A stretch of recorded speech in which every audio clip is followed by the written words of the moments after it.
We all want to do well in life, not only survive, but to succeed.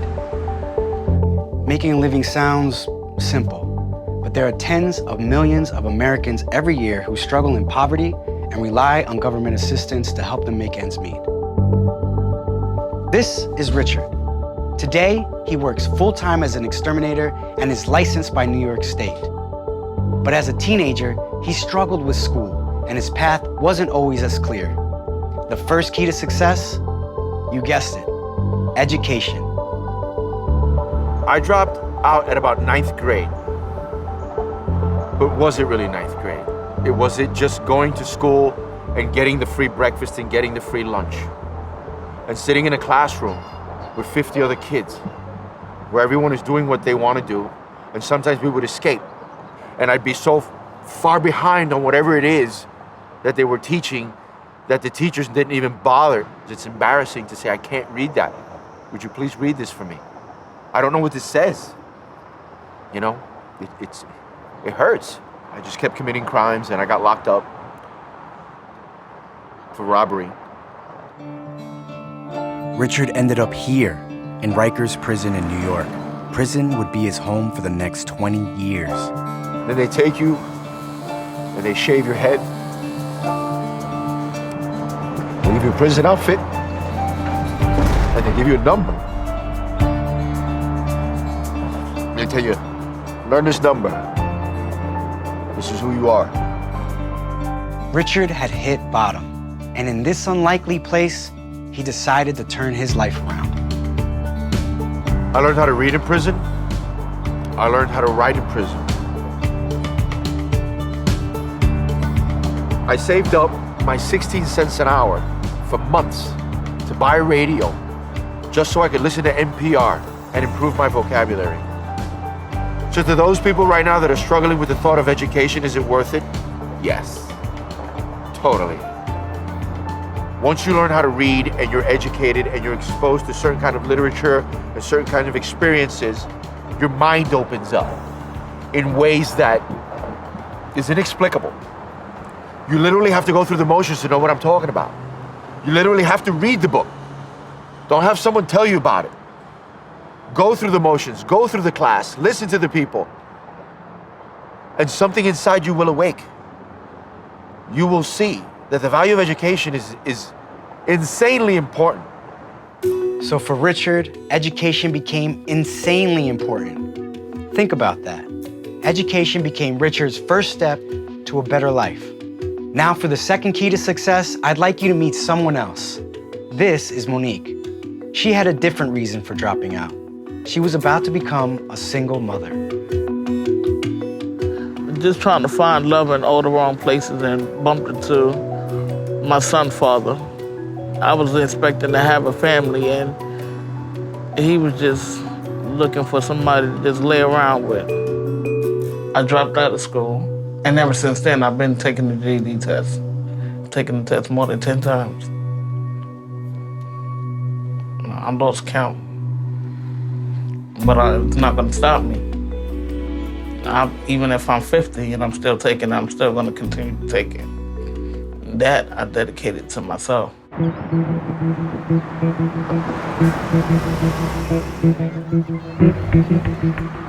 Monique wishes she knew then what she knows now. She's raising her children to value education and not to follow in their mother's footsteps.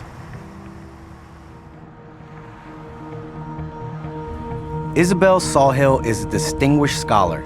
She works at the Brookings Institution in Washington, D.C. She's made a lifelong study of single parenthood. There are huge differences between people who are well-educated and people who are less well-educated in terms of the risk of being in a single-parent family or having a child outside of marriage. For college-educated women, very few of them have children outside of marriage. Education is going to get you a better life, a better job. Education to me is very important. Yes, it is. I make sure my kids go to school every day. I lost myself and find myself where I am today, but I'm not going to let my kids go through what I've been through. especially when it comes down to education. For the less educated, the rate of single parenthood and childbearing outside of marriage has gone way up. The fact that 50% of all children in America right now, 50% of all babies are born outside of marriage should tell you that this isn't just a problem that is in just a small slice of our population. It's not. Children born out of wedlock is a big problem. So big that for decades, social scientist Charles Murray has studied and written about the impacts of marriage. A good marriage is one of the most certain ways to live a satisfying life. It ought to be something people yearn for, work for, try hard to get. Right now, we don't do that. Right now, marriage is treated as, that's the old-fashioned way of forming families, but now we have lots of different forms of families, and they're all equal. We can't say one is better than the other. Come on, cut it out. Start to talk about the ways that human beings, in practice, not in theory, but in practice, reach 70 years old and are happy, satisfied with life, raring to go. And it happens more often than any other single way with marriage. So how do so many young people get themselves into the single-parent trap? I think you know. If you and your romantic partner are using condoms, at the end of a 5-year period, your chances of getting pregnant are 63%. The probability at the end of 5 years that you're going to get pregnant using the pill is 38%. Now, most people don't know that. If you use a long-acting form of contraception, and that means either an IUD or an implant, then your chances of getting pregnant are around 2% at the end of 5 years. Now here's something else to think about.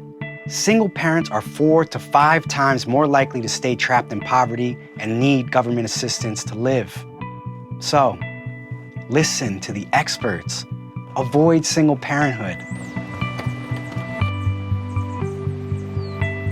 The third key to success is simple. Work. A full-time job will not only increase your chances of financial success and independence, it will also bring you happiness. Honest, there's universal acceptance of the fact that work makes you happy, regardless of the size of the paycheck. I think people who have been shut out from the world of work understand that something is missing in their lives at some level. The good news is that there is, I think, an impulse in everyone to find dignity and joy in working, in being independent, in having that sense of self-mastery.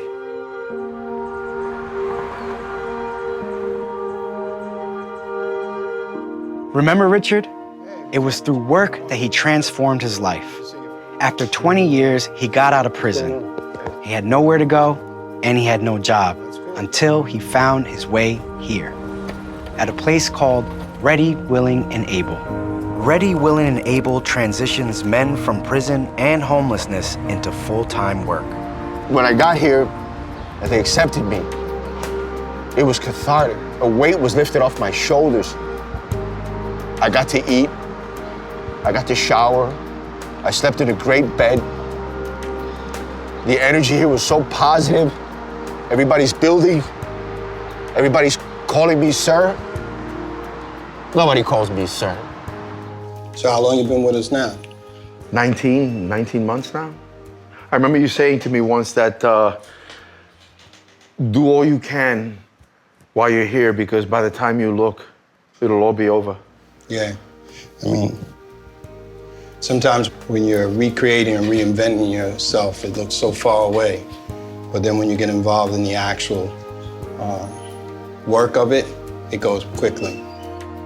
Nazarene helped Richard think through his career options. Nazarene, he's picking your brain. He wants to see where your head is at.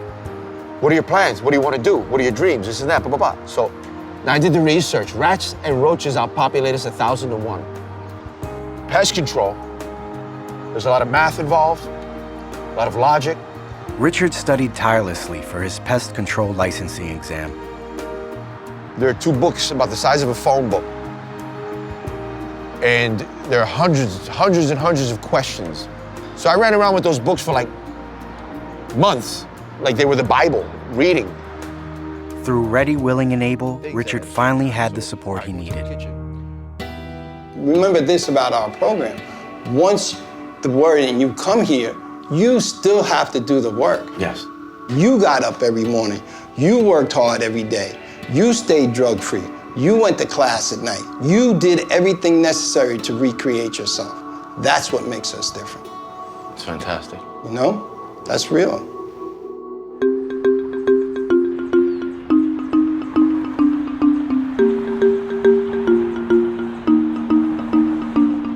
Poverty rate right now is about 15% of all Americans being poor.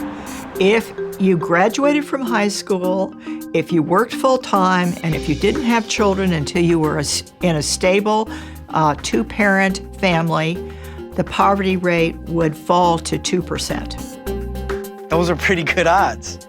By educating himself, Richard got himself out of poverty and into the life he always dreamed about. I never thought I could ever associate my name or my life with a career. Doctors have careers, lawyers have careers. I'm licensed in the state of New York. Look at that sight. That's a beautiful view. I'm free. I'm literally free. Without an education, Monique faces an uphill battle to find work. But an opportunity for vocational training may be the opening that she needs. Steve, come get your coat. Kayla, come get your coat. For me to earn my own success is a big deal. The training I have coming up is a home health aid training. It's an opportunity of a lifetime. That's how I look at it. Monique cannot wait to start training as a home health aide. When I put on my uniform, I'm getting up at 5 o'clock in the morning. I'm gonna be fully dressed. I'm gonna be ready. I've been waiting for this opportunity for a long time. Based on the numbers, these 3 keys to success will give you a 98% chance of avoiding poverty. Let's go over those again. 1, stay in school, get an education. 2, avoid single parenting. And 3, find full-time work. The choices you make now, this very day, will impact your future. What kind of future do you want?